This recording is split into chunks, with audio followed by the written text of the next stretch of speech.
Hello again. Thank you for being here.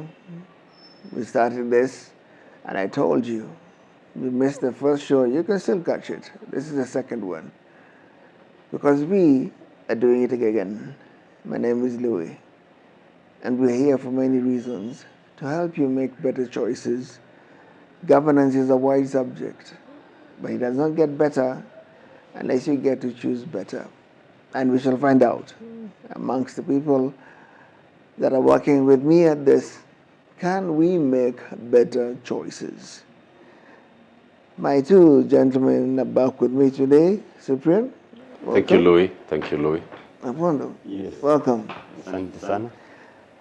You realize we've come back very quickly and very soon together because there's so much to be discussed and there doesn't seem to be enough space.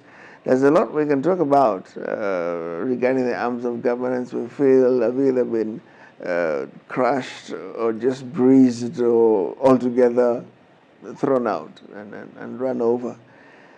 And we want people to be able to understand with the level of education we have in this country right now and the level of exposure we have in this country right now, we should be able to give them a proper direction in terms of what to seek in governance.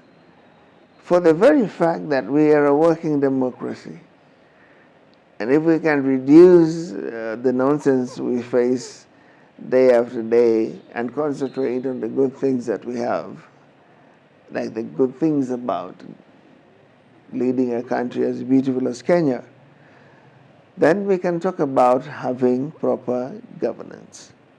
Of course, you're working with a very interesting group. They're just about getting into politics. Directly out of the woods, we don't know much about you. We don't know much about your agenda. However, we do know something very important, Cyprian. We do know that they matter. We do know that you have the numbers. We're worried about how these numbers can work for the good of this country, not to be used again. I asked you the other day, Cyprian, why are we always so gullible? We get duped the first time, we still come back, we get duped again. And it defeats the kind of energy we have when you're arguing. This is a country where arguing means you're quarreling. It's just, and you know this thing in law. An argument is a legitimate conflict of interest. So, Apondo, looking at your area and the people you talk to, what do they tell you they see in the leadership that is there now that they want to change so much? Louis, that is a very interesting question right now because we don't even need to dig it far. They're already speaking. We're talking at a time that the country is experiencing something that maybe was seen in the 80s and the early 90s. Like Cyprian were mentioning the drama that has been witnessed at the drama festivals and where we see now the state and other government are trying to get into to try to gag the voices of these young people, especially now that they're expressing themselves. I said here during the last time, while they might have been denied the opportunity to be, maybe to feel what civic education is, but there's a very powerful tool, and this is what we call art and literature. And especially through the set books, because we say literature, fasihi, ni kioo cha jamii, kinaangazia jamii jinsi ilivyo wakati fulani. So we are only able to write, to sing, to talk, to discuss things as we see them. So when you see children around the streets singing certain songs or condemning certain things or acting, for example, like they are acting on top of toy cars and saying this is how the politicians do, it means they are part of the system. They are understanding what is happening and they are really interested. So when I see these voices emerging, and I feel happy as someone who is part of drama festivals, music festivals. We see them when they come up with the projects and the science fairs, and most important also when they are debating in schools, because they cannot debate things that they do not see. They only debate things that they see and experience every day. But are they interested? Because the question has always been, are they interested? I think that is the first step of getting interested. The fact that now I can see that this is the cup, this is the color of this cup, and I want to challenge. Why can't it be the other color? Why can't it be used for this? That's the first step. Then after that, now to ask ourselves, after that, then what next? And I think that is will bring us back to the same conversation again we had during the first episode, when we say that once they are interested, can we now get the experienced to come and tap into that and let us know what we can turn it into? Maybe you allow me to throw that same question to Nyamomu. Now, Cyprian, your numbers are they're heavier, they're bigger, they're older. In every way. What do you want from this group? Already, what I would have asked of our young people, they are delivering. They didn't even wait for us to ask anything of them. They took up the mantle and they have already demonstrated. I carried this notebook because NCCK,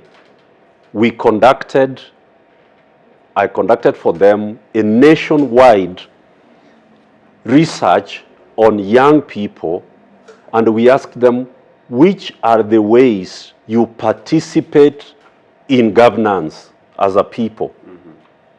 And they gave us 8 ways in which they engage in governance. They said they register, they vote, they not only vote, they pay taxes, they not only pay taxes, they stand for elections, and then they not only do that, they go to court.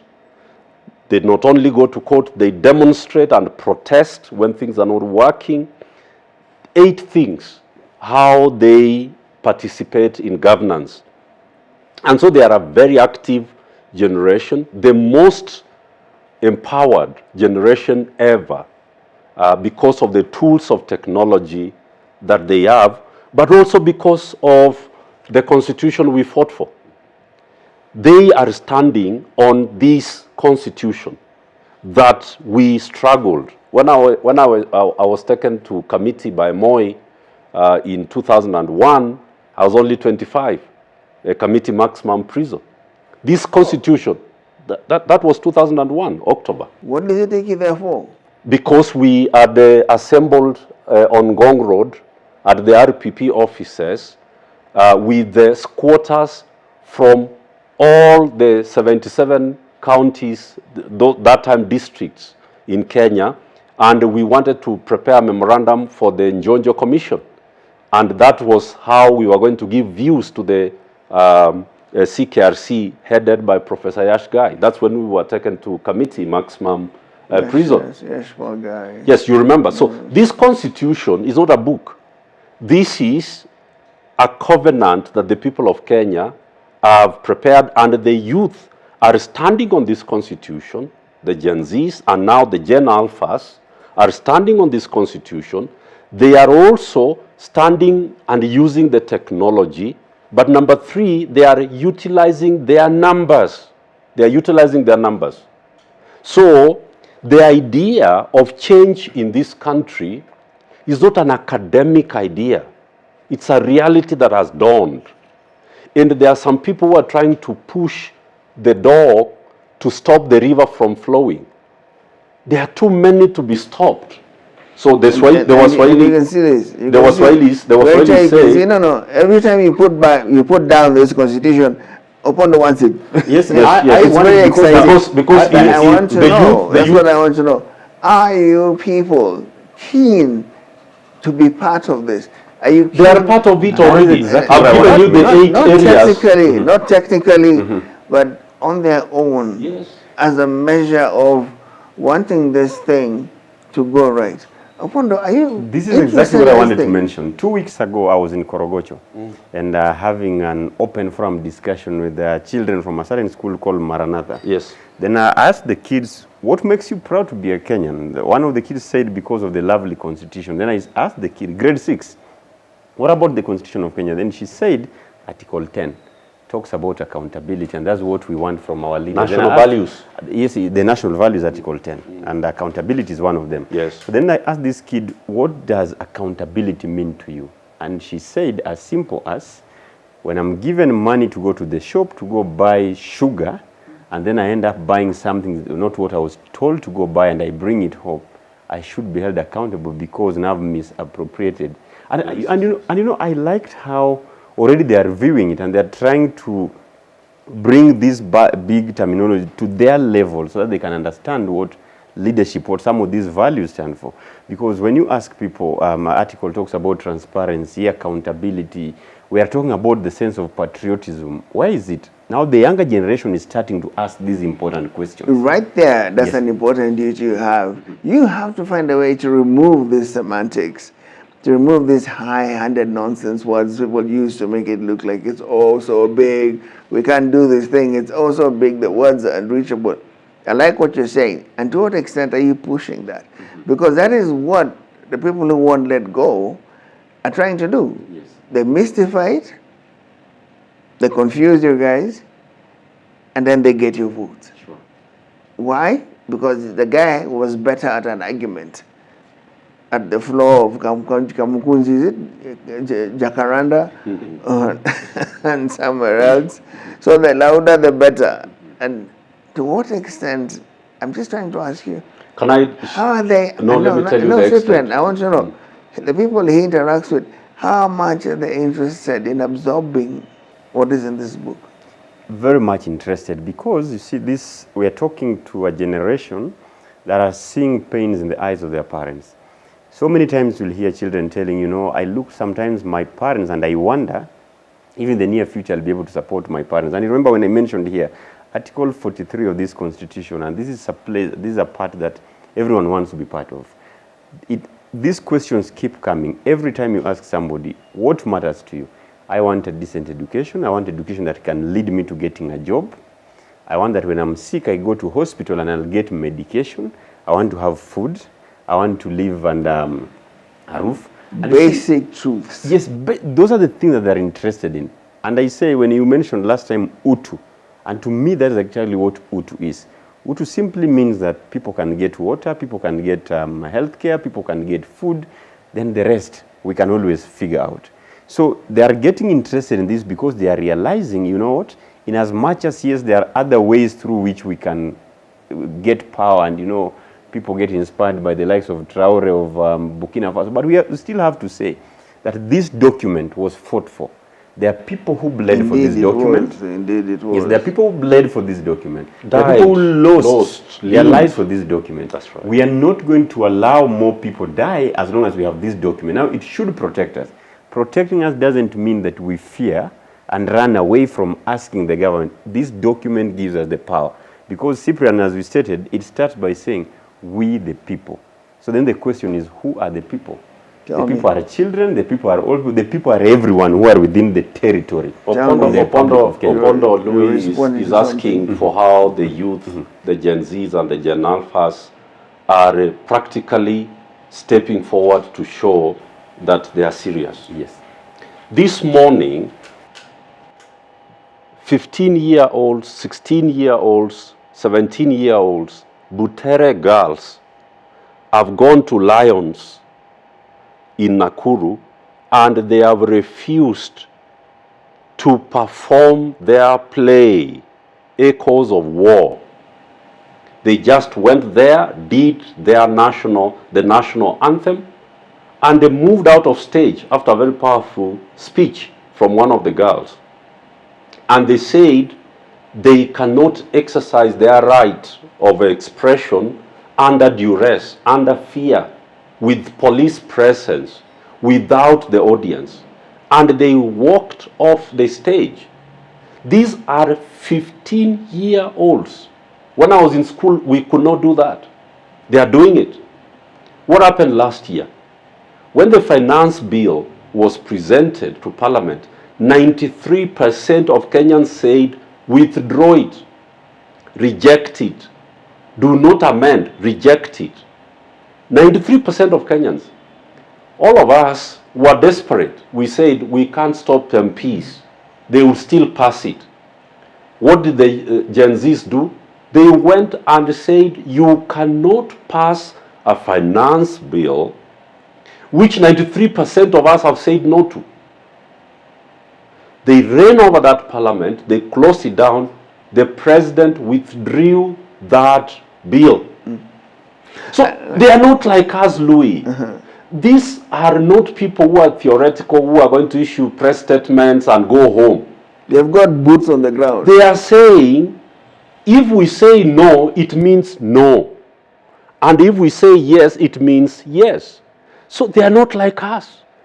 And then they are the majority. They know this constitution. They know the finance bill. When you and I were youngsters after college, when we started working, we never used to get the finance bill and the budget to read it. These ones, they get young lawyers and young financial analysts on X space. 145,000 of them are given a civic education class for 1 hour on X space, and everybody takes notes on what the finance bill is and why they are rejecting it. These are not our type. They are a completely different crop. If they say it is no, it means no. And if you allow me, that is why But in their generation, let me finish. Kenya, Louis, let me finish. In Kenya, you need to get saying no, no. Saying no means how much do you want? That is you and I. Yeah. Don't confuse yourself with them. Oh yeah. These ones, These if, ones don't know if that. you give your girlfriend fare, she must come. If she does not come, you know what happens. During our generation, if your girlfriend ate fare, I'm trying to make you guys relax a bit because this is to me a booth, man. We used to line up at GPO. What are you talking about? It used to be okay. I mean, you say, she alidanganya and she did not come. We used to line up at that booth. But now, you cool a fare and you know what will happen to you. So this is what Ruto, President Ruto, does not know about these young ones. He thinks he's still dealing with us. Let me add something to these ones are different. Yeah. Yes. So this morning, what you're mentioning about Butere, they did not just walk out. All the other kids joined them in solidarity, and they are saying no performance, no drama festivals, and that is the solidarity that is required. Number two, on the issue of people betraying the whole cause that we are part of, you saw what happened last year. Anyone who are part of this and have since joined these other people are now considered traitors. They have been cancelled out. It should really tell you the kind of a generation that we are dealing with. And I would like really to know I'm scared. Just a moment, who's going to protect you? Those kids, maybe nothing. Their teachers are the ones who will get flack. They're the ones who will get abducted. And the ones who will disappear. But I don't think you can prevent an idea whose time has come. Let me tell you, Louis, 2024 was just a beginning. If we continue the pace at which we are going on with, remember from 2025 onwards, now we are, the world is producing, actually this is now generation better. Yeah. The alphas, the youngest alpha was born 2024. They're already 14 years of age. They are seeing whatever is happening. If we push this country to another situation where we're going to demonstrations, it will be uncontrollable. And if I were the president right now, those in power, I would sit down and listen to these people. You have to be criticized. That's the best thing about life. Listen to people, let them tell you what they're telling you. Then if possible, reach out to them and ask them, okay, fine, you don't like this. How do we move on? But if you keep on stopping them like what they did to Professor Ngugi was young and he's playing those days, we don't care. Serious allergy issues for advice, or so I hear. I don't know. It's beyond what an antihistamine can cure. No, antihistamine can cure many allergies, but what you're saying, that's a serious allergy that the man has, which cannot be done. But I'm asking for your protection because, like Cyprian has said, they had Bishop Njoya, they had Archbishop Gitari, they had James Orengo. They are not just speaking at home and saying, let's go to the street tomorrow and watching TV at home, but he was on the street. I physically saw these guys on the street. They took stones, they took tear gas, but they were there and they held hands and they said, Section 2 here will go. That's right. And it went. But I'm afraid because it's as if you guys are being picked out, one after the other. Somebody is breaking down your house, floor by floor. Somebody is going up either with serious threats or huge money. My answer to that would be, for how long can you do that? And how many people can you kill If before those the whole guys- world rises against if you? The problem is, if they if they thought the way you're thinking now, they would not be doing this. I don't. There must be a bigger word to use, because this is not this is not even ludicrous. Louis, let me This is agree- just let me beyond ludicrous. Let me agree with Okoth. We are going to do the ballot. We are doing the referendum. The bill has been prepared by the veterans, the democracy and the human rights veterans. They are the ones who have done the bill. And the youth, the Gen Z, are going to vote out this president in the referendum this July. Because he thought that he was going to use the gun and the truncheon to silence them. But their fathers and grandfathers came out. And now they are going for the referendum. How will William Ruto and his government stop the idea whose time has come? How will he stop his removal through the referendum? What will he say? Because that is in Article 1 of the Constitution. That's why I carried the Which has Constitution. completely fascinated the whole. Yes, because he knows the power. So we are showing William Ruto and telling him, this Constitution is bigger than all of us. There's no individual who's above it. And Article 1 says the people can exercise the power directly or indirectly through the elected representatives. The elected representatives have refused to represent us. So we are going to the ballot through the referendum to actually say you cannot destroy our country, and we sit back and look. Cyprian, aside from, don't worry, I got one from the late, my friend, the late Mutula. We did this work in 2010. I'm just saying, this doesn't scare many of them, because they will get at what they're doing. That's good. It That's doesn't good. scare them. No, that's good. That is the beauty, because you see, when you want to cook a frog, you don't throw it in the fire. You put it inside cold water, and you put on your gas. Then it thinks that the water is warm, it's enjoying. By the time the temperature is at 70, it starts to jump, and it can't jump because the gills have lost energy. Cyprian, So I'm not let coming. them not be No. I just want you to know, I'm not coming for lunch to your house anytime soon. Yes, go on. You think I cook frogs in my place? I'm not. Now, what I'm saying is that that those who think that they will use guns to kill our children, our youth, and think that we are just going to clap and keep quiet. No, the information is that we have formed Muungano wa Gen Zote. That's a word that Professor Kivuta Kibwana formulated for us last year. and you're And just so informing all of the us, argument. from NCC 1997 up to Gen Z 2024, 27 years of work we've assembled together. The clergy are there, the private sector is there, the professionals, you've seen LSK, they are there, lecturers and professors are there, the Gen Zs are there, the unemployed youth are part of it, and we are taking our country back. Is this true for you? It is very true, because in the spirit of our ancestors, we say, however long the night, the morning shall surely come. Everything being done in darkness will be brought to light. And I'm telling you, we are at a time in life that whatever they are doing right now, we will revisit. Keep killing people, keep abducting people, but we're soldiering on. And I said again, sacrifices have to be made. We don't know who is going to be next or where, but it is a time that we have to stand up for the future generations. Honestly, if we don't do it now, we won't have a country.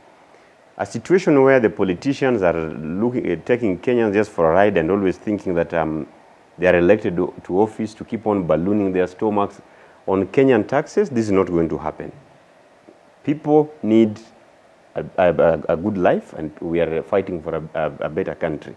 And for us to achieve this, it simply means that now the Muungano of the Gen Zs and we have to come on board and Speak approach with one voice. the enemy and say that the enemy is bad governance. In fact, in most cases, I say it is even beyond this one man we are seeing in power. Because if we do not correct these things, we'll keep on just having same characters coming to the office. And that's why now the system has to be clean. Right now, we have to start preparing more young people who are interested in leadership in the near future, because again, we cannot be saying that we do not want so-and-so out of power, but then we are not coming up with better alternatives, because if we don't do that, we're still going to allow the same people come back. So even as we keep on talking to young people and the older generation, we have to tell them that, you know, as we fight for a better system, are you also preparing yourself to take charge, yes, and keep on with the good fight, yes? And I am the patron. Yeah, I'm just asking as you And I'm the respond. patron. For Nairobi, I am the patron. Okay, you're confusing me. Yesterday you told me you want to be the governor. Yes, I'm going to. Now you have another responsibility. Yes, as you are becoming governor, you must be the patron holding the hands of all these young people who are running for office. Okay, I just wanted to say, can you amalgamate quickly? Can you consolidate quickly? Because if there's that kind of impetus from their end, and there's that kind of emergence finally from your end, because a lot of people think you're all finished. That happen anymore. There's no fungamano. There is no nothing. But can you quickly amalgamate and next week we are at Fungamano. Next week, not next month. Next week we are at Fungamano. Young people, the Gen Zs and the university students and the college students and the social justice centers, you are going to see the likes of Akinawanjiru, Anjera, and the likes of Okotho Pondo. Ufungamano is going to be full. And you are going to see Akina Professor Kivutha Kibwana, Kina Willy Mutunga, Kina Davinda Lamba, and all these people. They are coming back from retirement. And we are going to meet there and speak as one unit next week, not next month. So, why I thank God for you bringing this show is so that we return hope to this nation, that it is not lost. In fact, what happened last year, what the president did last year, unleashing all these security people to murder and kill children and young people and the youth and the young leaders across the country, is what has woken up everybody. We have come back together. We have been having meetings upon meetings to plan. That is how we formed the Democracy and Human Rights Veterans Council, which was chaired by the late Feroz Noroji. That was a loss to us. Yeah, it was a big loss, and we have to talk about it. But that Democracy and Human Rights Council was able to draft for us the bill that is taking William Ruto and Kindiki home in July. So you asked, are we coming back? Oh yes, we are meeting from next week. Ufungamano, we are back there, and we are going to liberate our country, because this is our country, not William Ruto's country. This is our country. He is just an employee who has gone rogue. Yeah, of course. He is operating outside. The employers. Yeah, the employers give you a job according to the TORs that are in the Constitution.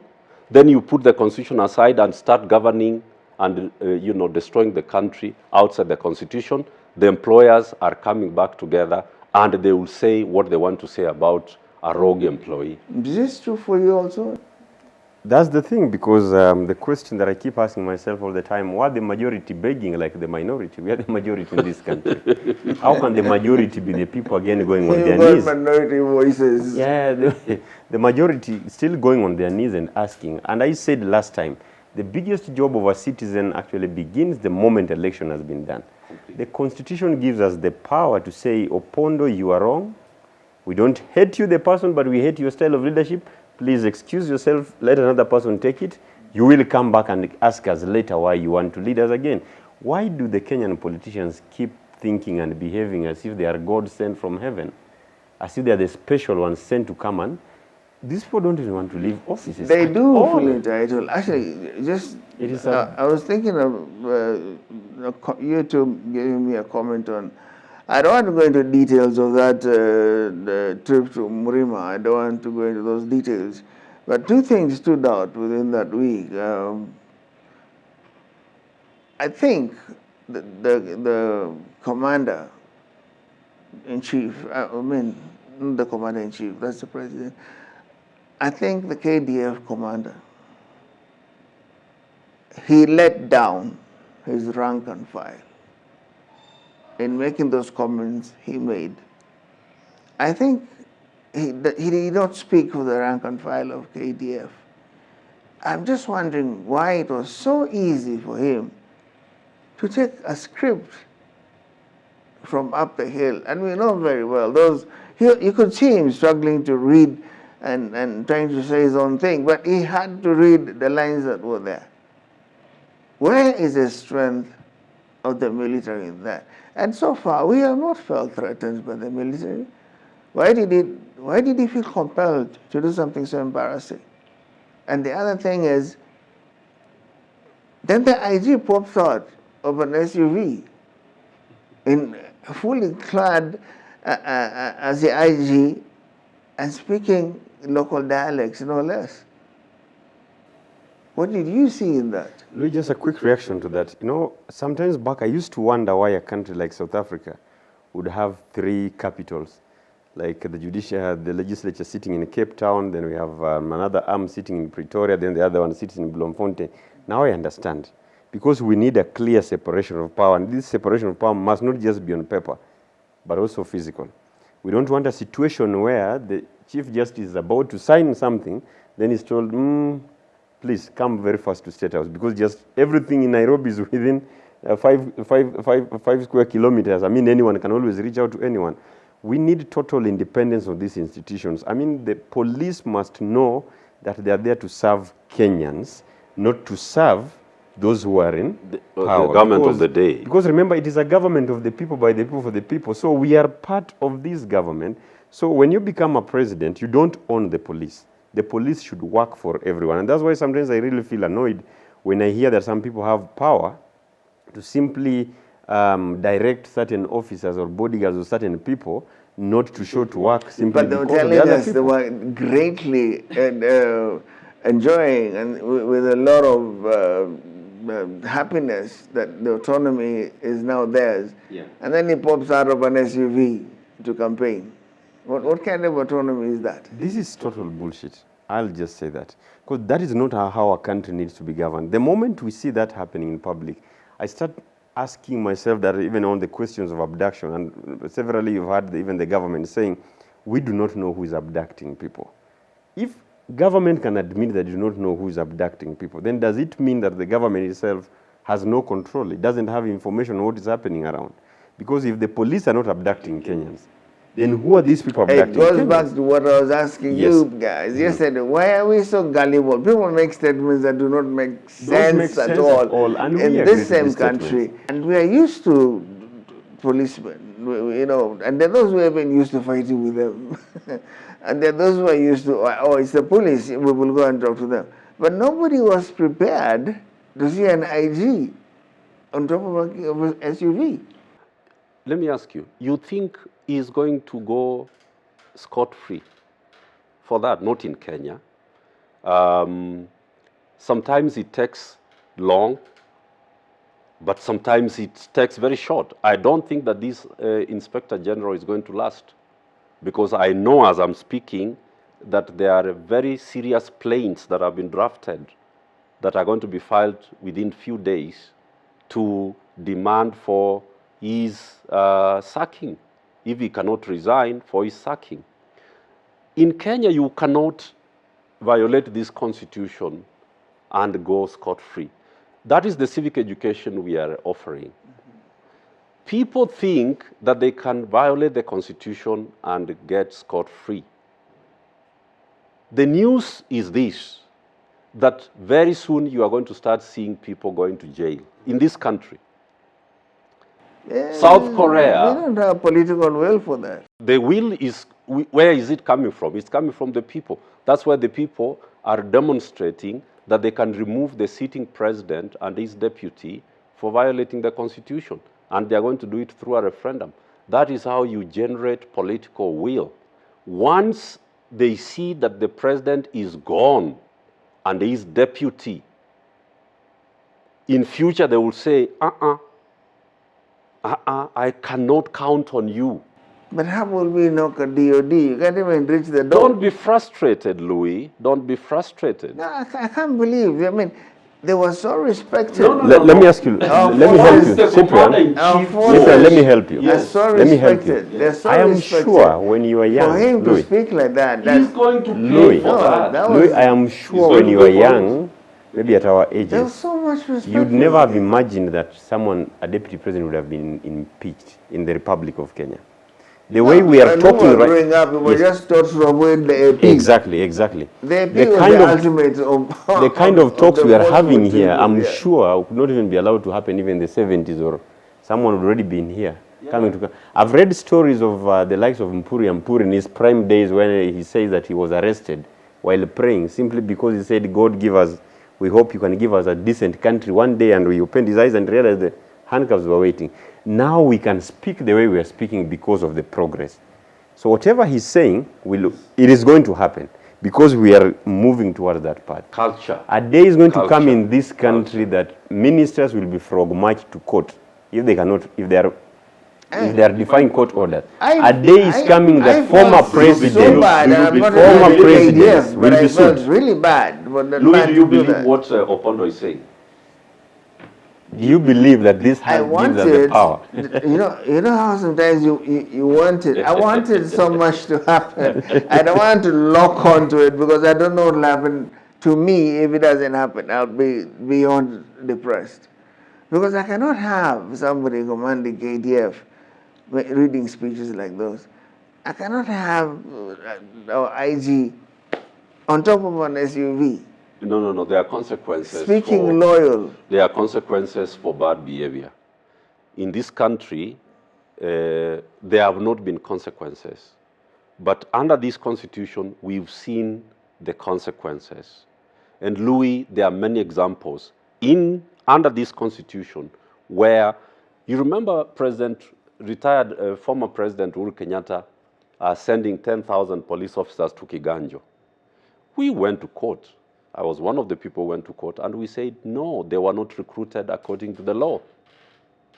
And Uhuru came out and said, who can stop us from training police at Kiganjo? And we told him the Constitution. And the court issued an order and said, everybody who's at Kiganjo, send them home. The recruitment has to be done according to the law. Because Uhuru Kenyatta had ordered, NYS, Mungiki, everybody else had been recruited and taken to Kiganjo. And we said that is not what the schedule under the Police Act says. There's an argument I tried to push. Did we succeed? Did we succeed I or tried to not? push that we argument succeeded. for quite a They while. went home. But that's just about the time I left. I was pushing the argument that Uhuru is a Mr. Nice guy. Uhuru is a prince. He was born into immense wealth. and Let's he not talk lacked about for individuals. nothing. Let's not talk about individuals. So he's just a prince. I mean, I'm trying to tell you, we were trying to challenge him and see him as a leader. Uhuru is not a politician. Uhuru is a prince. He doesn't really know the knack of these things. So if you are good in what you're saying and that's what he wants, he'll make you a G. Go fix that for him. So that he doesn't have a problem. And you see how he took the guys who know the job quickly, taking Kenya to settle. He knew. I need guys who can do the job because I have no clue what these people are making noise about. He is a prince. He couldn't have felt anything beyond that. Now you guys are challenging him as a president, throwing such books at him. You think, okay, what time is he reading these things? No, there's no. We have to sort it so that everybody comes under the Constitution. That is a principle we have to stick with. We cannot allow somebody to mess with our country because he was born to some place. We don't care about that. We want everybody, like all the odious debt, that he borrowed money, that we can't account. But we are the ones who are paying for for that odious debt. So we don't care about how nice you are and how good you are. Please govern according to the Constitution of Kenya, because there's nobody who's above the law. And we are saying even under William Ruto or anybody else who's going to come in Why future. are they fighting the, what's the title of that office? Controller of Budget. There are no fights in the office. It is the president and the executive Parliament is who does always not want. on the case of that person, that person is trying to thin out what they can use in terms of resources. Exactly. And you see, that is why Parliament and everybody else will have to be brought under the control of this constitution. What the COB, the Controller of Budget, is doing, and I think this is a very important conversation, is that she's saying that over the last 7 months, Treasury money amounting to 1.3 trillion was withdrawn irregularly, so that she does not approve of it, so that that money can be stashed away in accounts, it can be used irregularly. And she came to Parliament and told them, listen, you are the people who have the oversight responsibility. The way money has been withdrawn from Treasury over the last 7 months, 1.3 trillion, is irregular. Nobody has been held responsible. Why? Because our National Assembly is captured. Our judiciary is captured. Our Senate is captured. Our independent officers captured. The police are captured. So you see, they have done their role, which is to tell Kenyans the state of the nation. It is now the people, the employer, the boss, the citizens, who have to make a decision what they are going to do about their situation.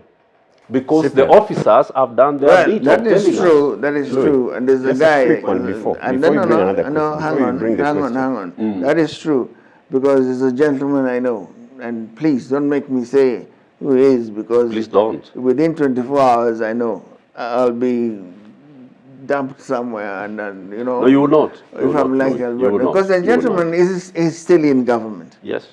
And this is a guy who's sitting in cabinet.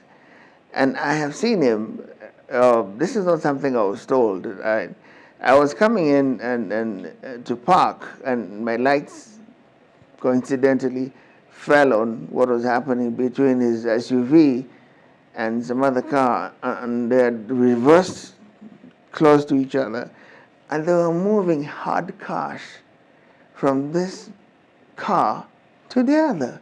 Like some people who are taking trays of eggs. You know how somebody can tell you, I've got eggs, let me give you a few. Or cabbages. Now, Louis. And or fruits. They were moving hard cash. Louis, these are the things that annoy me. And this guy is in cabinet now. Louis, these are the things that annoy me. Let me tell you, the generations that were there before, especially those who were in government, those who served earlier, have passed a lot of debt to the younger generations. And I can tell you, we are going to pay, but we are going to bring everyone to book. Because you cannot be killing people. You are killing the young people that you purport to be building infrastructure for. So you are doing the SGR, you are doing the express, you are doing all these big roads and houses for. Yet you are killing them, borrowing and still misusing that money. I know we are going to pay this money, the billions and the trillions that we have borrowed as a country, but we are not going to do it alone. And I'm challenging every young person, we are going to do it using the Constitution. We are going to use it following the law. Some of these people who have served are going to land in jail in the near future. Some of them might even die of depression. Because you are going to follow up all these things, you'll have to explain, when you are serving in this position 10, 15 years ago, why did this happen? Where were you? Why are you forcing it? It is going to happen. It is going to happen because it is happening in other countries. We are going to revisit all these issues. Louis, there's no way we are going to pass all this burden to young people. People now falling into depression. When people were going for demonstrations last year, I remember telling you, I had a friend who told me, whether I go for the demonstration or remain at home, I will die. If I remain at home, I'll die of depression because I have no jobs, I have no food on the table. Let me go and face the bullet and face the tear gas and die. That is not the kind of a country that we want. Louis, every person's parents or grandparents fought for this country. People bled for us to have the nation that we have today. People went to jail for us to have it today. We are not going to watch some people taking it and giving to other people. This is the time. And we are going to use the same constitution that we keep quoting because it gives us all the right to do so. It talks about our freedom of expression. It talks about our right to participate in decisions that are about us. You cannot keep telling people that as an MCA, I know what is right for you as a ward. You need to involve the members and so that they'll tell you, for now this year, the priority is building the bridge, not building the market, or the priority is building that school, not building the other one. This is what we are going to follow, and it's going to happen. Don't worry. Somebody among the people who raise their voices, I find that argument valid because they asked, okay, there was a lot of noise regarding the roads that are being mentioned and the projects that are every other day being launched. And they said, look, there's no food in the schools, there's no food in the homes. The hospitals are not equipped. Where is the priority? What does a good road do for you if you can't even be on that good road because you're down in bed sick? Article 43. Where are the priorities? Full implementation, yes. Correct. So we are talking about full implementation. I think we really need to build on what Okoth is speaking about. I want to say that I am here today because I know of what tomorrow holds for this country. In strategic leadership, we say, if you want the future, create it. If you want a great future, create it. It cannot come from someplace. You create it yourself.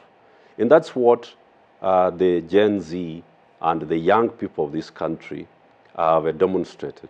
That if you want a better country, the Kenya Bora to Itakayo, create it today. They are creating it. And don't forget what happened in Nakuru with the Butere girls and all the secondary school students.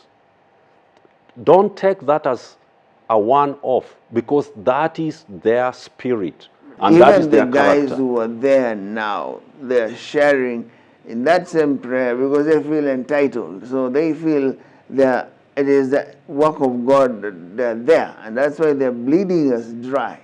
No. I mean, that's And foolishness. our job is to pray for them. That is what, unfortunately, that's what Okoth has told you. They are going to pay dearly. They are not only going to pay, they are going to be removed from office in a few months by the people, peacefully, through the referendum. That is what this constitution provides. People do not know which constitution they asked for votes to implement. They are thinking that they are still governing according to that constitution when Moi was in office. But we are telling them that this is a different constitution, read it, because the time has come for this constitution to be implemented faithfully. Waswahili husema, wengi wape na usipowapa watachuchukulia kwa mikono yao wenyewe. Wengi wape. These young people are now 70% of the people who are going to cast the ballot in 2027. And let me tell you, nobody is going to survive them if he or she is not doing what the people, the young people, are saying ought to be done. But only if And they that is can why get organized. they are organized. They are getting organized. That's why we have come together with them under Gen Zote so that we can be able to use the Gen Zote bill under Muungano wa Gen Zote. We have worked with them. We have prepared the bill and we are going to the referendum. We are redeeming this country. We are taking our country back. Now you've given them another mouthful. It was a problem for them to even pronounce Gen Z.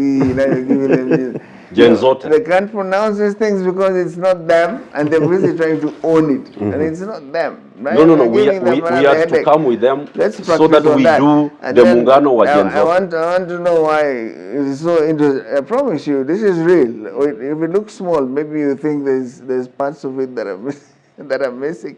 You're in Katiba. Yep, I read it. I've read it. I think from the first page to the last. Let's take a small break on that note and come back and find out then which way. You're a Kenyan. Which way do you want to go with the country? Not without it, with the country. Which way forward? Shortly, we'll be back. Hi everybody, how you doing? Welcome to Status Studio. This is one of the top studios here in Nairobi. Trust me, when I discovered this studio, I haven't been anywhere else.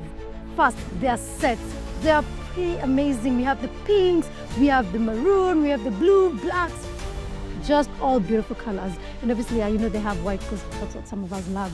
So guys, if you'd like to come, do a photo shoot, your wedding pictures, if you want to do birthday parties, anniversaries, graduation, anything, the place to go is Status Studio. It's on Biashara Street, Yala Towers, 5th floor.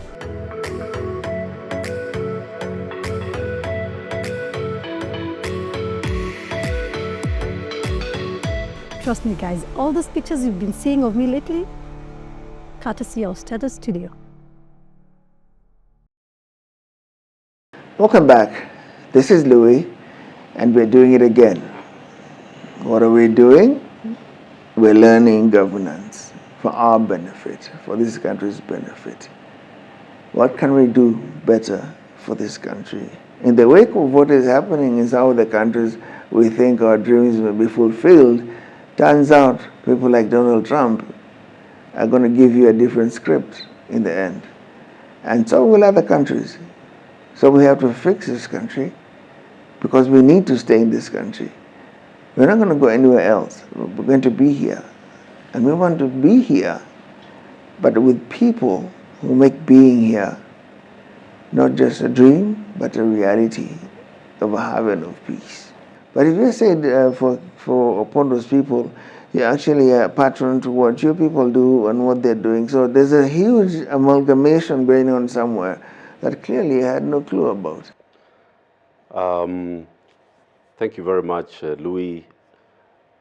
The reason Mtumishi Cyprian Nyamwamu is playing the role of patron to the young people in Nairobi for them to take over leadership is because I was mentored and I had the patrons when I was a student leader, when I started working, when I was a young person.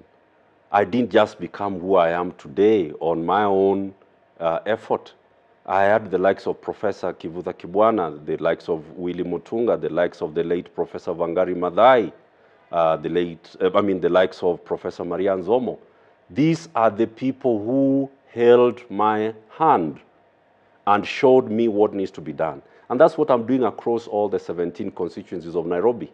I am identifying young people who are running to become members of parliament.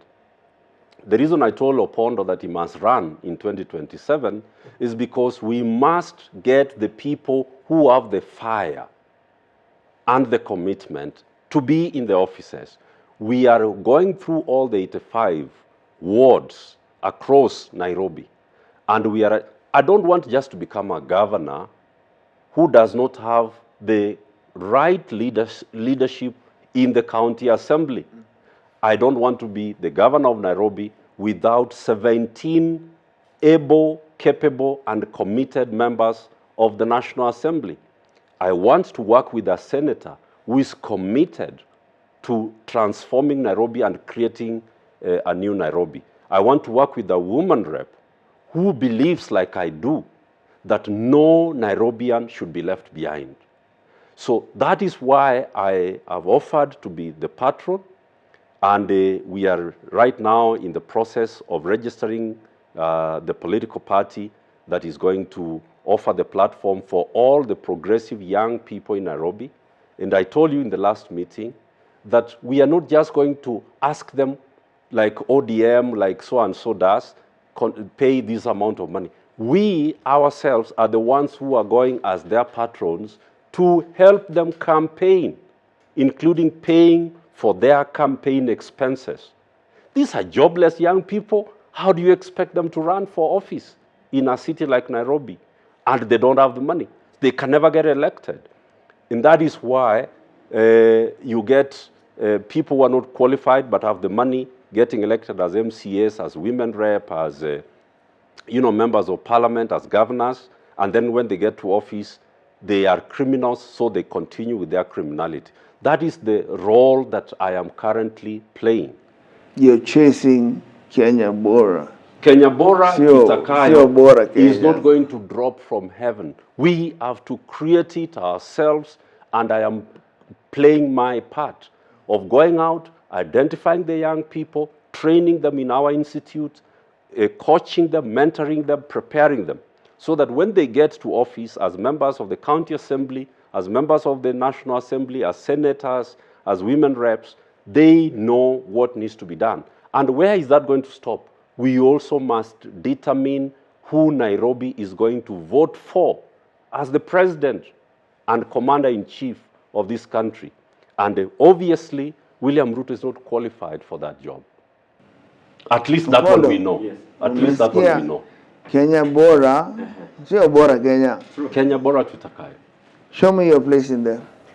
So my place in there is within that Kenya Bora, Kenya Tuitakayo, we are advocating for Kazi Bora, not just Bora Kazi, because that is also where we are as a country right now. We're a country where you have freedom to choose a course, but once you're done with education, you are told to usichague kazi. So but an engineer and a lawyer can... But as soon as yes, taking your CV to go and make your maid in now the UAE. Those are the things that we want to fight. But just on a lighter note, when he started talking and he mentioned Mtumishi, I was beginning to fear next itakuwa sasa tutoe sadaka, but when he said, when he started calling that is what they call me. That's what I'm so happy to hear that the political formation you're trying to form, that's good for you to know. When you go to pitch in a conference, if you don't change the paradigm, of course, if you don't change the paradigm, how do you change the country? So we must now, for the first time, this is how a black man became a president in the US. Who made him president? University students were giving $5 a month. $5. But if 300,000 of them are giving $5 a month, Obama's campaign became the most funded presidential campaign in the US ever in history. Not the billionaires like Donald Trump. He has never gotten the kind of money that Obama got. That is what we are going to do here. Let's find out. Of course, that's how we are going to support. There's something I was mentioning. That where is our place in that? Yeah. I remember sometimes back in Uganda where Kizza Besigye was leading a walk to work. Then someone said, can we do the same in Kenya? Yes. And someone said, we don't even have work to walk to. Exactly. So where do you want us to walk to? So you say tomorrow in the morning we are walking to work. Where are we walking to? Unemployment is a crisis in this country, to be honest, and we have to address it because that is the only thing that also gives young people a sense of purpose. I need to feel every morning. Yesterday we agreed, you've got to stop telling young people that the idea is to look for a job. That has since changed. Yes. Even with figures from the PSC and everywhere else, the census people, we can't go and look for work anymore. We have to switch to generating income. In fact, that is why we are advocating for that so-called Kenya Tuitakayo, because we want a conducive environment where we can create those the employment opportunities even for ourselves. I do not think that a government has some, for example, if he becomes a governor, I don't think he has like 10,000 jobs in a certain suitcase he's waiting to open and say, Opondo, take this and take. We want him to create, or we want the leaders to create an environment where today I know I can register a company and it will grow. I know today, I know this might sound a bit controversial, I can compete with our Somali brothers in Kenya, for example, because the access to credit and funds. That is the kind of a nation that we want, so that even as we keep looking for the jobs which are there, we can also help in creating those job opportunities. To me, that is the kind of a nation that I want to keep building. In Okoth, do you know how we are going to do it? We are speaking to all churches in Nairobi. From Monday to Saturday, the compounds are free.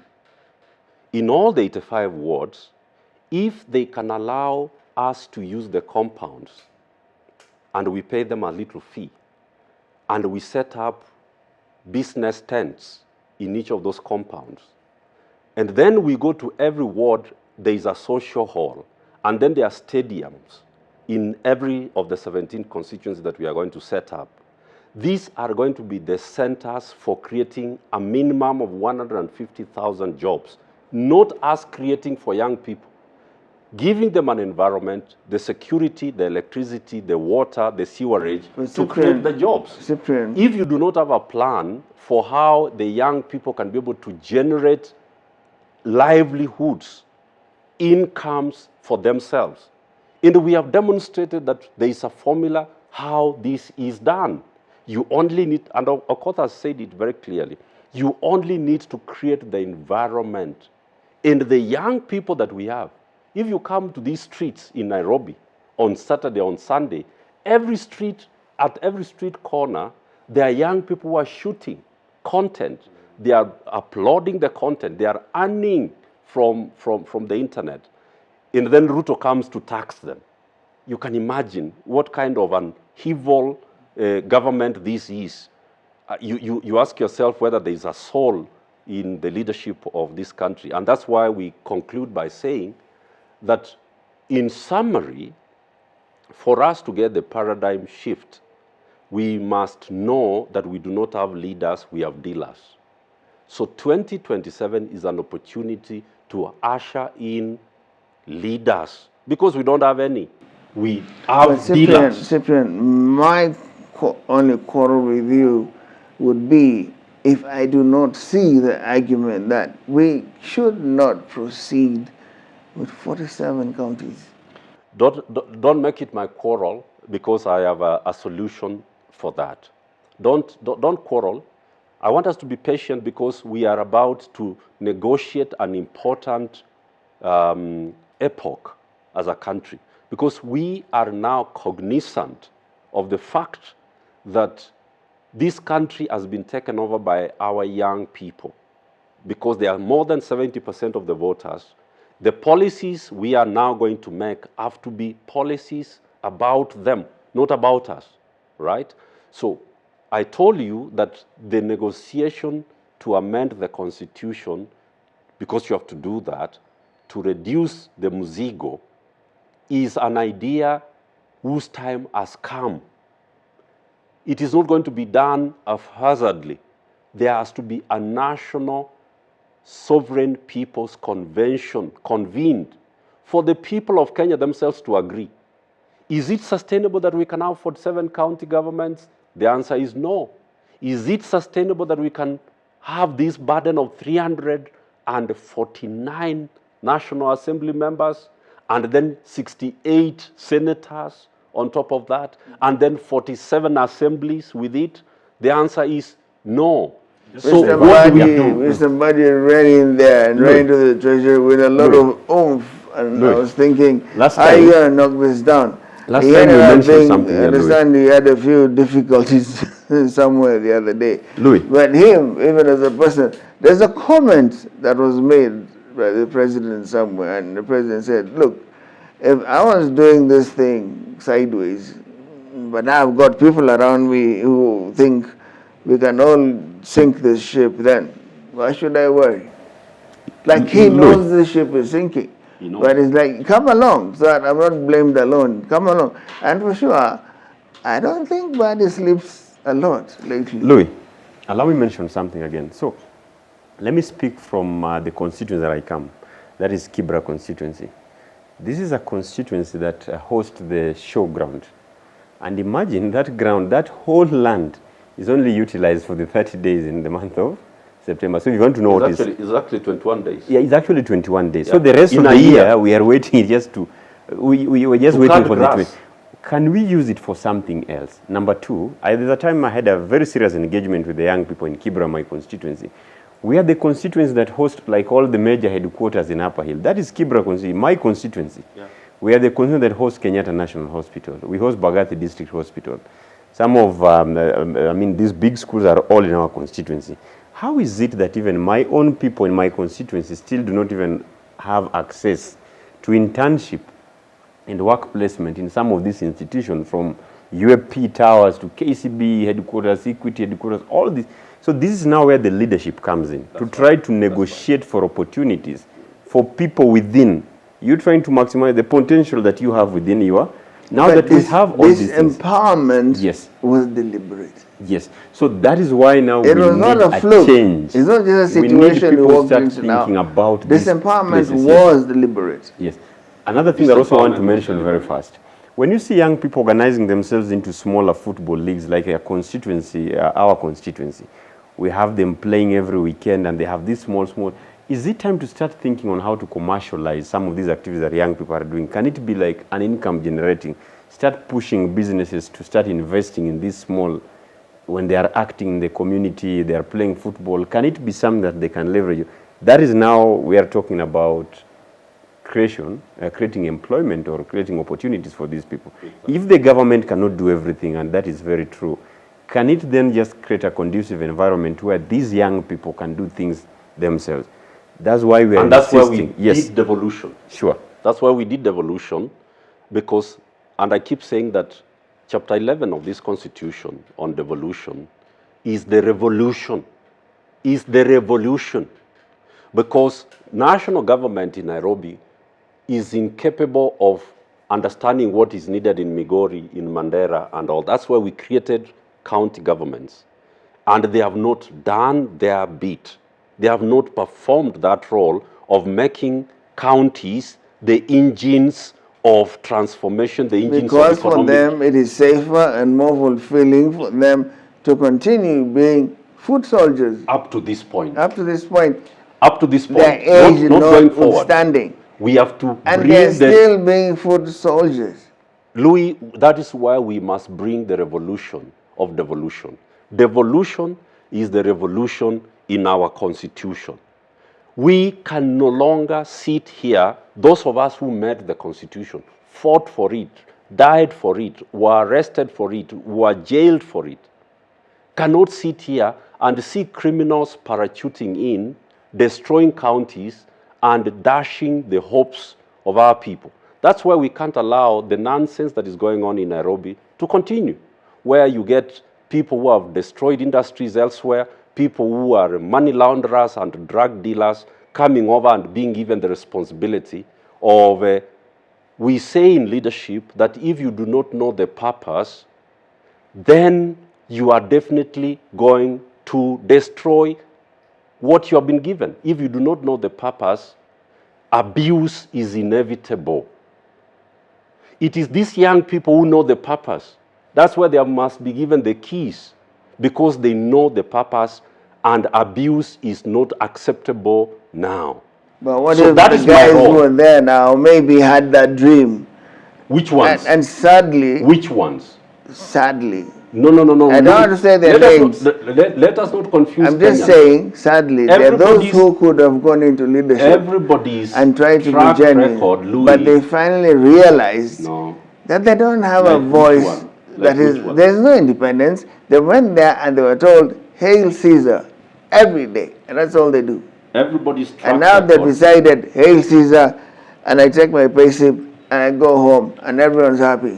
Louis, your track record is known. That's why you have not betrayed it, because there's a track record. I have a track record. Professor Kivutha Kibwana's record was known before he became governor. He didn't betray it. If somebody is known for land grabbing, stealing money, abusing people, violating people's rights, then you give him account government. Abuse is inevitable. That is the civic education we are giving to the people of Kenya. That before somebody is elected, let the track record be known. What did he do when he was at the university, when he was in college, when he was in charge of this organization, when he was in charge of that company? What is the story from that history? Background and track record is important. What is the track record of President William Ruto? It is known. What's the track record of Gachagua? Don't surprise us. There are no surprises. Louis, you can't say, but I can't say. I saw the former deputy speaking last night or the night before last, and he was speaking a lot at some station. And I'm looking at this fellow, and I know people that he has hurt very badly in the time he was in the university, when he was at UN. Yeah. Their lives he hurt, really hurt. Yes. Some died. Yeah. Some went back to their villages. Exactly. To go and look at their farms. And I'm just wondering, you now want us to sympathize with you. Not sympathize. Yet we know, fine, you're a victim of a process that is wrong, and that doesn't make you a nice fellow. That I'm not a victim. That's the separation we need to make. No, I'm not a because victim. he has not even apologized to these people. Whatever he did to them was bad, and they know it. And it's just that they're not in the habit of getting up to speak. But I know there are people who sat with him, and they'll tell you, within the time he was in the University of Nairobi, he had access to State House. That's right. And he would come back with a lot of money and spend it amongst people. And it was not clean. And he hurt a lot of people directly. So we are agreed. We are agreed. So I'm just saying, don't tell us now that you're a good person because we only know you for what we see on TV. There are people who actually know you much closer. We want them to spill the beans. In as much as, yes, they're spilling the beans, in as much as there's a discussion about what can benefit governance in that scenario and what cannot, we must also differentiate that he's not the model of what we want leadership. To become. He's not a leader, he's a dealer. Yeah, so he's not the model of what we want. I am agreeing with you. The process was wrong, but it is not because the guy is good. Thank you. So let me summarize it this way. Let them spill the beans, but they are not qualified to lead. Let them spill the beans, but that does not change our understanding of who they are, of who they have hurt when they were given an opportunity. Even Malala this morning, he's being bashed.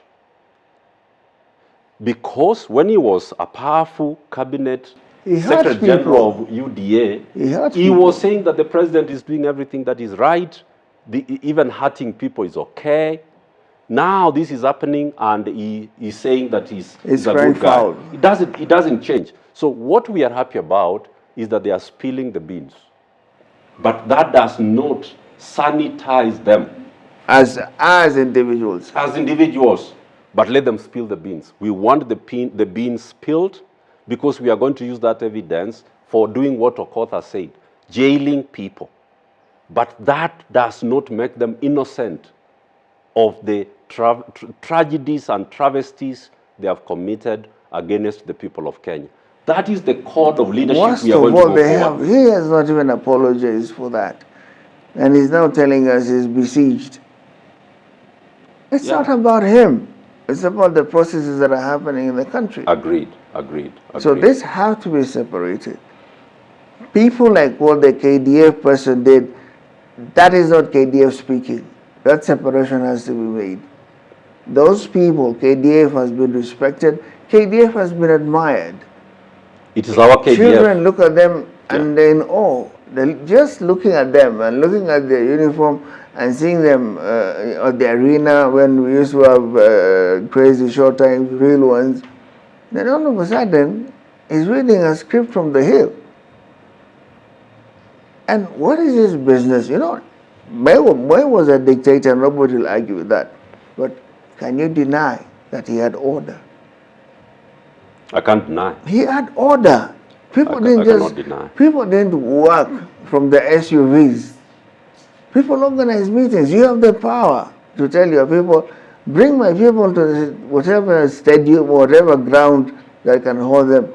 and I'll be there 2 hours later so that you've got as many as you can. But you can't be operating with your car and every time it looks like there are more than 200 people around. Stop, set up the speakers. Let me talk to these ones. Louis, now let us ask them how they want government to be run. Because they were not there when Moi was in power. We now must, I'll ask them to define how they want government to be managed and to be run.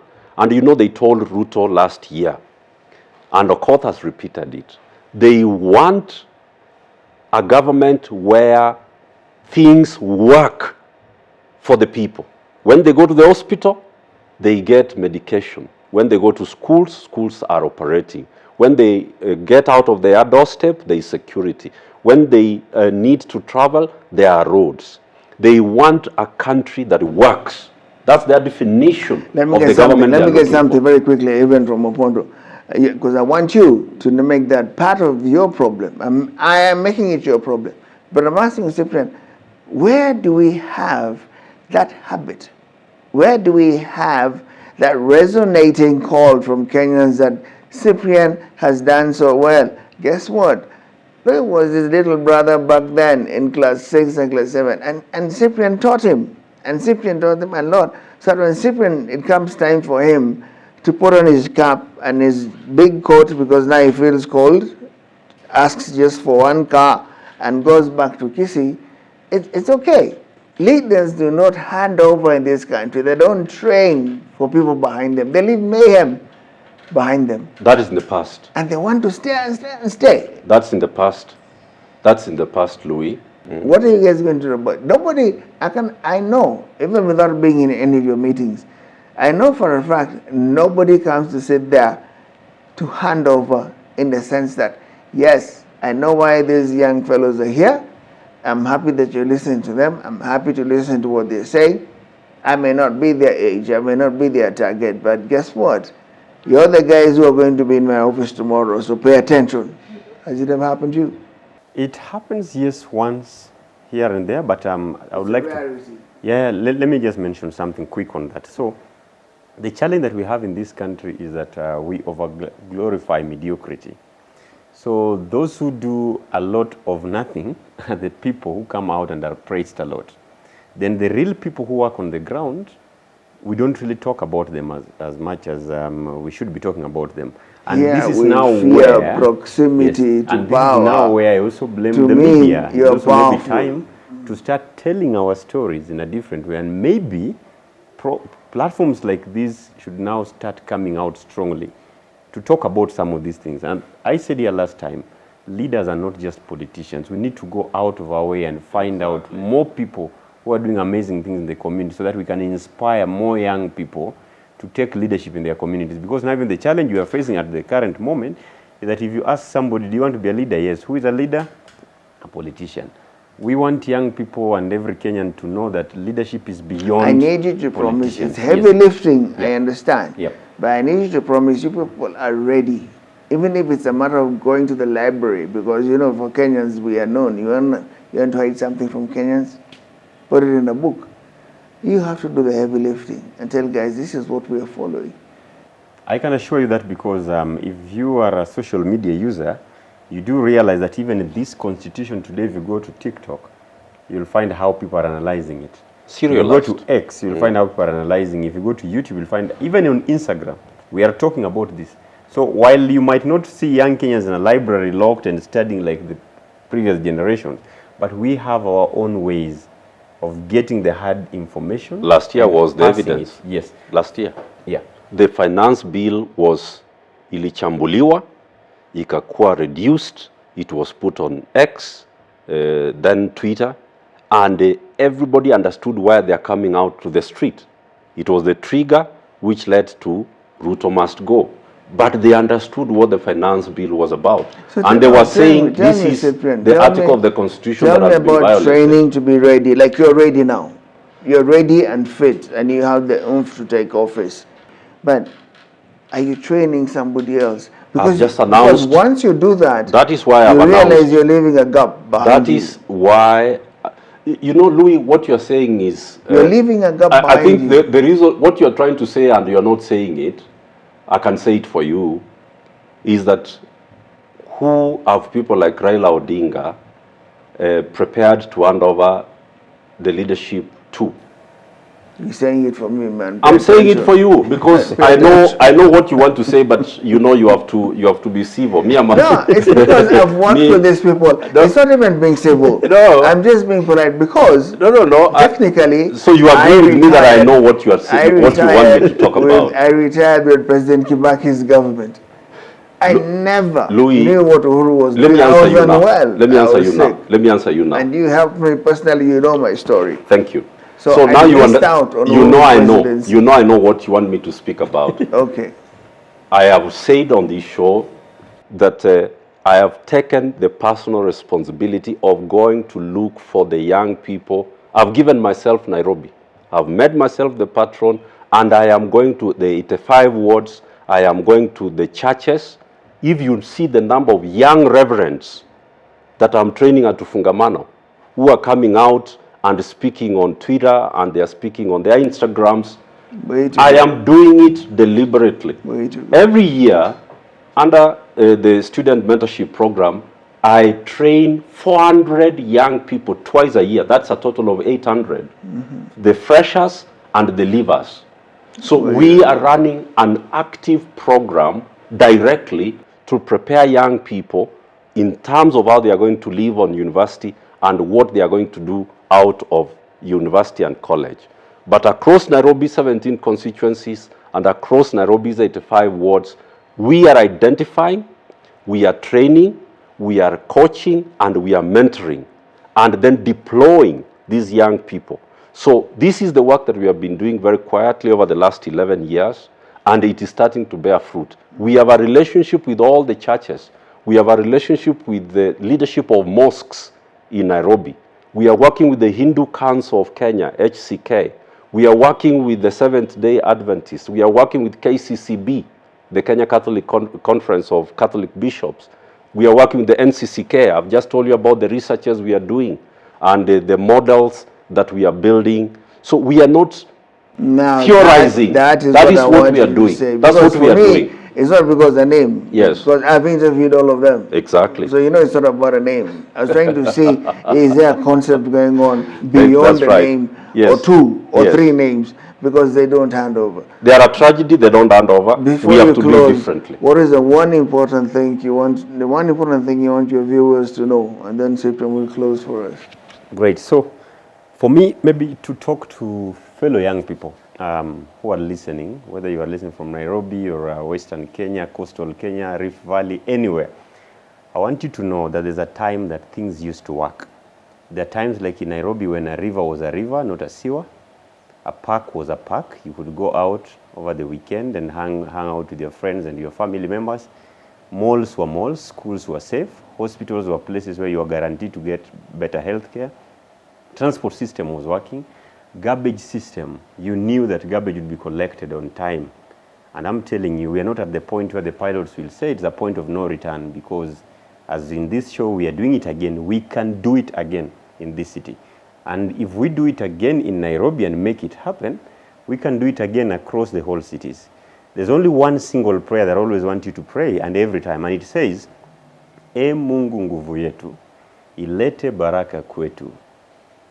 Haki iwe ngao na mlinzi, na tukae na uhuru, undugu, na tukae vile vile pia na amani, raha tupate na ustawi.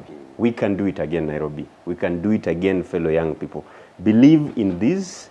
This is the only thing, and people fought for it, and we can do it using this. I say, and I want to say it on this show, Kenya is not worth dying for now. It is worth living for, because there are people who died for us to be where we are. Please step up and play your part. This is a man with a plan. And that's a good thing. You're a man with a plan. And that is why we cannot leave him out. Before you close, I also want you to make just a little comment on the fact that when I mentioned President Moi for many reasons, and he indeed had order. I have never seen the kind of disorder I see right now around me. State House is no longer revered You know, it used to be a conversation in a place for a whole month. When opponent comes and tells us he went to State House, we're like, you got to State House? How? How did you even enter? How did you get there? But now State House, soon they'll be roasting maize right outside there for those guys to come and kulenya mahindi waingia now ndani, because now everybody is going there. So imebaki tu ule jamaa wa mei na ule jamaa wa kukata maembe kuweka pilipili, au tu ndio wamebaki. And I have never seen a government where there are titles which don't make sense at all to me. One, when did you ever see a head of public service come out to talk to? When did you ever see Kenya talk to Kenyans? And Kenya knew his job. He was a senior guy. He was the main guy in government. He was the head of civil service by the time he went to State House. Did you see Kenya attending meetings and shouting at people, telling them turn right, turn left? So This is a country where I see somebody is speaking in a meeting and you look at his title, he's an assistant chief of staff inside State House. Your voice is inside State House. Why are you talking to Kenyans? that's right. So here is my very simple response to that, Louis, as we close. If you take clowns to the palace, expect a circus. And I thought I was bad. You see? If you take clowns to the palace, expect a circus. In the circus is what we have received, but it has been a very painful circus because it is destroying lives every single day. That is why you've seen for the first time in the history of this country, the chief of the defense forces is addressing politics. You've seen the inspector general of our country on top of an SUV addressing a political rally. In local dialect. You've seen in local dialect. You've seen now that the Secretary of the Cabinet and Chief of the Public Service, the things that are being done in this country. We are a country, a failed state. We are a failed state where people are killed and the government says, we actually do not know who is abducting people. But then the president comes and says, I'll stop the abductions. Who's he going to stop? I'll disband the gangs, the criminal units that were killing and abducting Kenyans. Though they don't know. So the ones they didn't know. So the way to conclude this is to say that for Nairobi there is hope. Why? Because the committed, like myself, have offered to lead, because we have not had leaders since Nairobi 2013. We've had dealers and criminal cartels running the city. This must come to an end.